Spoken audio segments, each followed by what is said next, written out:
मैंने सुना है एक सूफी फकीर के आश्रम में प्रविष्ट होने के लिए 4 स्त्रियां पहुंची। उनकी बड़ी जिद थी, बड़ा आग्रह था। ऐसे सूफी उन्हें टालता रहा, लेकिन एक सीमा आई कि टालना भी असंभव हो गया। सूफी को दया आने लगी, क्योंकि वे द्वार पर बैठी ही रहीं, भूखी और प्यासी, और उनकी प्रार्थना जारी रही कि उन्हें प्रवेश चाहिए। उनकी खोज प्रामाणिक मालूम हुई तो सूफी झुका और उसने उन 4 की परीक्षा ली। उसने पहली स्त्री को बुलाया और उसने पूछा, एक सवाल है, तुम्हारे जवाब पर निर्भर करेगा कि तुम आश्रम में प्रवेश पा सकोगे या नहीं, इसलिए बहुत सोचकर जवाब देना। सवाल सीधा साफ था। उसने कहा कि एक नाव डूब गई है, उसमें तुम भी थी और भी 50 थे, 50 पुरुष और तुम एक निर्जन द्वीप पर लग गए हो। तुम उन 50 पुरुषों से अपनी रक्षा कैसे करोगी? यह समस्या है। एक स्त्री और 50 पुरुष और निर्जन एकांत। वह स्त्री कुंवारी थी, अभी उसका विवाह भी न हुआ था, अभी उसने पुरुष को जाना भी न था। वह घबरा गई और उसने कहा कि अगर ऐसा होगा तो मैं किनारे लगूंगी ही नहीं, मैं तैरती रहूंगी, मैं और समुद्र में गहरे चली जाऊंगी, मैं मर जाऊंगी, लेकिन इस द्वीप पर कदम न रखूंगी। फकीर हंसा। उसने उस स्त्री को विदा दे दी और कहा कि मर जाना समस्या का समाधान नहीं है, नहीं तो आत्मघात सभी समस्याओं का समाधान हो जाता। यह पहला वर्ग है जो आत्मघात को समस्या को समाधान मानता है। इस संसार में मरने से तो कुछ हल होता ही नहीं, फिर तुम पैदा हो जाते हो। दूसरी स्त्री बुलाई गई। वह दूसरी स्त्री विवाहित थी, उसका पति था। वही सवाल उससे भी पूछा गया। उस स्त्री ने कहा, इसमें बड़ी कठिनाई क्या है? उन 50 में जो सबसे शक्तिशाली पुरुष होगा, मैं उससे विवाह कर लूंगी।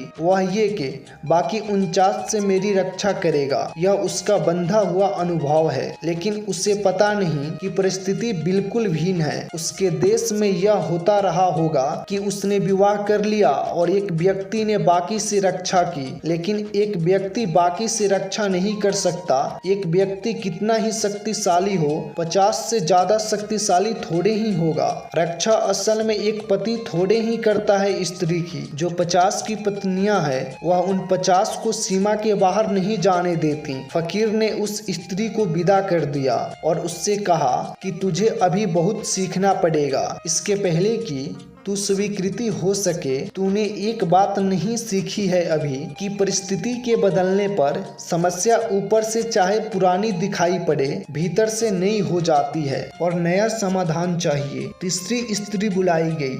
वह एक वेश्या थी और जब फकीर ने उसे समस्या बताई कि समस्या यह है कि 50 आदमी हैं, तुम हो, नाव डूब गई, एकांत निर्जन द्वीप होगा, तुम अकेली स्त्री होगी, समस्या कठिन है, तुम क्या करोगी? वह वेश्या हंसने लगी। उसने कहा, मेरी समझ में आता है कि नाव है, 50 आदमी हैं, एक स्त्री मैं हूँ, फिर नाव डूब गई है, 50 आदमी और मैं किनारे लग गए, निर्जन द्वीप है, समझ में आता। लेकिन समस्या क्या है? वेश्या के लिए समस्या हो ही नहीं सकती। इसमें समस्या कहाँ है, यह मेरी समझ में नहीं आता। और जब समस्या ही ना हो तो समाधान का सवाल ही नहीं उठता। बहुत से लोग हैं तीसरे वर्ग में जो कहते हैं, समस्या कहाँ है, परमात्मा कहाँ है जिसको तुम खोज रहे हो, ध्यान होता कहाँ है जिसकी तुम तलाश कर रहे हो, प्रार्थना पूजा बकवास है, मोक्ष निर्माण सपने हैं, समस्या है कहाँ? कोई आने वाला नहीं है। कहाँ जा रहे हो? मंदिर मस्जिदों में, वहाँ कोई भी नहीं है। किस गुरु के पास जा रहे हो? किस लिए जा रहे हो? प्रश्न ही नहीं है। पूछना क्या है? वैश्या भी विदा कर दी गई, क्योंकि जिसके लिए समस्या ही नहीं है, उसे समाधान की यात्रा पर कैसे भेजा जा सकता है? चौथी स्त्री के सामने भी वही सवाल फकीर ने रखा। उस स्त्री ने सवाल सुना, आंखें बंद की, आंखें खोली और कहा, मुझे कुछ पता नहीं, मैं निपट अज्ञानी हूँ। वह चौथी स्त्री स्वीकार कर ली गई। ज्ञान के मार्ग पर वही जा सकता है जो अज्ञान को स्वीकार कर ले।